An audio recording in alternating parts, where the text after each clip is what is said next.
Hey, welcome back. Ever wonder what's going on behind the scenes in your brain when you're really learning something or trying to solve a tough problem? Well, that's exactly what we're diving into today. It's called metacognition, and it's basically the engine that drives your own learning. All right, but you know what? Instead of just throwing a boring textbook definition at you, we're going to start with a challenge. Yeah, a little puzzle, a little experiment, just to see how your mind really works when you put it under a bit of pressure. Okay, so picture this. You're in a room, right? Just like this one. There are two doors and two guards. Now, one of those doors leads to freedom, but the other, it's a trap. And the guards, well, one of them always tells the truth, and the other one always lies. The real kicker, you have absolutely no idea which guard is which. So here's the deal. You get to ask one guard, one single question to guarantee you find the door to freedom. That's it, just one. So, what is that question? I'll give you a second. Really think about it. Okay, you got it? The answer is, well, it's pretty clever. It's one of those things that kind of forces your brain to twist in a way it's not used to. The magic question is this. You walk up to either guard, doesn't matter which one, and you ask them, if I were to ask the other guard which door leads to freedom, what would they say? Now, let's play this out. If you ask the truth teller what the liar would say, well, they'll truthfully tell you that the liar would point to the trapdoor, right? And if you ask the liar what the truth teller would say, they have to lie about the truth, so they also point to the trapdoor. See? No matter who you ask, they are both forced to point you to the wrong door. So you just pick the other one, and bam, you're free. Pretty brilliant, isn't it?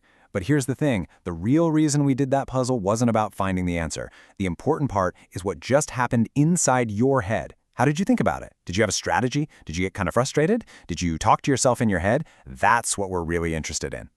You know that whole process of watching your own brain work? That skill you just used? Well, it actually has a name.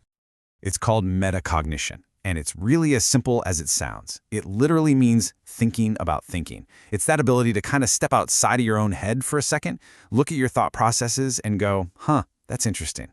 It's like being the director of the movie that is your mind.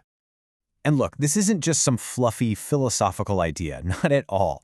Cognitive psychology research shows that this skill, metacognition, is one of the strongest predictors of academic success and really lifelong learning in general. This stuff actually matters. So, okay, thinking about thinking. What does that actually look like day to day? Well, it's not just one big mysterious thing. We can actually break it down into a few key components. So here's the big picture. It basically boils down to two main areas: metacognitive knowledge, which is the what, and metacognitive regulation, which is the how. Let's tackle that first area, the what you know part. So yeah, you've got knowledge on one side and regulation on the other. A really good way to think about it is this. Your metacognitive knowledge is like your toolbox. It's knowing what tools you even have. But metacognitive regulation, that's actually picking up the hammer and nails and using those tools to build something. Okay, so let's peek inside that toolbox, the knowledge part. There are basically three types of tools. First, you've got declarative knowledge. That's just knowing stuff about yourself as a learner, like, you know what, I really learn best when I can see an example. Then there's procedural knowledge. That's knowing how to do things, like the actual steps to summarize a paragraph. And then, maybe the most important is conditional knowledge.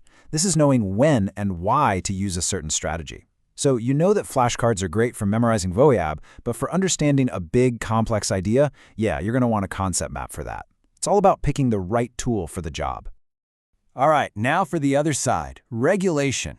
This is the how you use it part. This is where you actually get your hands dirty. It kicks off with planning. That's figuring out your game plan before you even start. Next up is monitoring. This is a big one. It's checking in with yourself while you're in the middle of it, asking questions like, wait, do I actually understand this? Or, oops, I'm totally zoning out right now. And then you wrap it up with evaluating. That's looking back after you're done and asking, okay, did that strategy work? What could I do better next time? So why does all this matter? Well, because these pieces, the knowledge and the regulation, they don't exist in a vacuum. They all work together in something called a feedback loop. And this is huge, because your thinking doesn't just stay inside your head, it literally shapes your reality. Let me show you what I mean. Check this out. We'll call this the automatic negative loop. It starts with an event, something totally neutral, like getting an assignment back with some feedback on it. But without metacognition, your brain just goes on autopilot. You immediately focus only on the red marks, the criticism. The story you tell yourself is, ugh, I'm just not good at this. And that story hardens into a belief. Why bother trying? Effort won't make a difference. So what do you do next time? Either avoid the assignment or just rush through it. And the result? Well, there's no improvement, which just proves that original belief right. It's a total self-fulfilling prophecy. Okay, but now let's rewind and run that same scenario with a little metacognition. The event is exactly the same. You get your assignment back with comments, but this time you're intentional. You choose to focus on the specific suggestions for improvement. The story you tell yourself changes to, okay, this feedback isn't an attack, it's just information. Your belief then shifts to, hey, maybe I can improve if I try. So what's your action? You revise your work, or maybe you ask a question to understand better. And the outcome? Your performance gets better, and your confidence starts to grow. See that? Same event, completely different reality, all because you consciously stepped in and changed your thinking. And that, right there, is the whole point.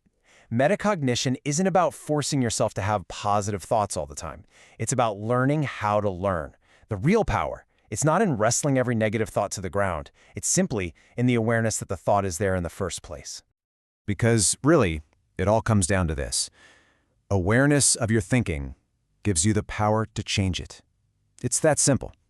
Think about it. You can't steer a car if you don't even realize your hands are on the steering wheel.